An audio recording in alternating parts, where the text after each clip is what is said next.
నా పేరు సూరెడ్డి శివకుమార్, వంగలపూడి గ్రామం, మాజీ సైనికుడిని. ఈరోజు బుధవారం 28 మే 2025.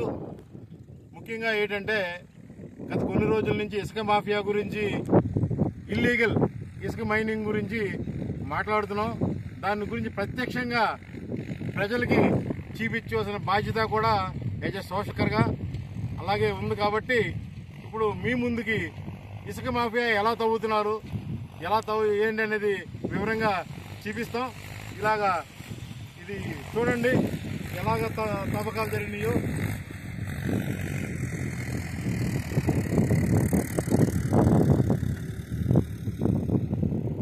ఇది 3 మీటర్ల కంటే ఎక్కువ, అంటే 20 మీటర్ల వరకు తవ్వడం, కింద నీరు వచ్చినా సరే వదలకుండా తవ్వడం కూడా జరుగుతుంది.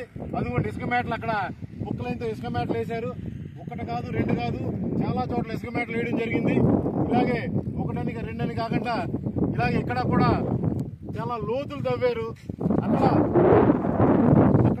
చూస్తే 3 పెద్ద పెద్ద జేసీబీలతోటి, ట్రక్కులతోటి కూడా గోదావరి ఒడ్డునే ఎంత దారుణంగా తవ్వుతున్నారో మీరు చూడొచ్చు.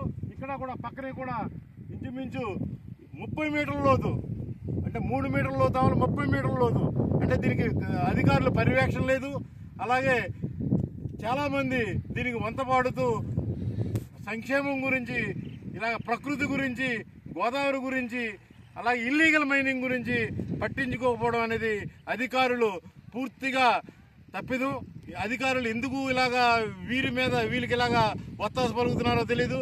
చాలాసార్లు ఒక వారం రోజుల నుంచి అధికారులు వెంటబడి రిప్రజెంటేషన్ ఇవ్వడం జరిగింది. అలాగైనా సరే కనీసం వచ్చి వీళ్ళ మీద పర్యవేక్షణ చేయడం కానీ, ఇది చూడడం కానీ ఏమీ లేదు. ఇది చాలా తప్పిదం. చూడండి ఎలా గోదావరిని ఎలా సర్వనాశనం చేస్తున్నారు. నీరు వచ్చేస్తుంది, నీరు వచ్చినా సరే ఇలాగా ఇది మొత్తానికి తవ్వేస్తున్నారు చాలా దారుణంగా. ఇలా గోదావరి వల్ల ఇవి పక్కనే ఇవి ఉన్నాయి, ఇవి టవర్ లైన్, పెద్ద పెద్ద టవర్ లైన్, 1, 2 కాదు 3 పెద్ద పెద్ద టవర్ లైన్లు ఉన్నాయి. అలాగే గ్యాస్ పైప్ లైన్లు ఇక్కడ ఇటువైపు వెనకాల గ్యాస్ పైప్ లైన్లు కానీ, అటు కూడా 2 టవర్ లైన్లు, గ్యాస్ పైపులు కూడా ఉన్నాయి. అతి దగ్గరలో పోలవరం ప్రాజెక్టు ఉంది. అలాగనే సరే దీన్ని ఇంత దారుణంగా తవ్వడం అనేది ఎట్టి పరిస్థితుల్లోని ఒప్పుకోకూడదు. దీన్ని ప్రభుత్వం తక్షణ చర్యలు తీసుకోవాలని కోరి ప్రార్థిస్తున్నాను. Thank you.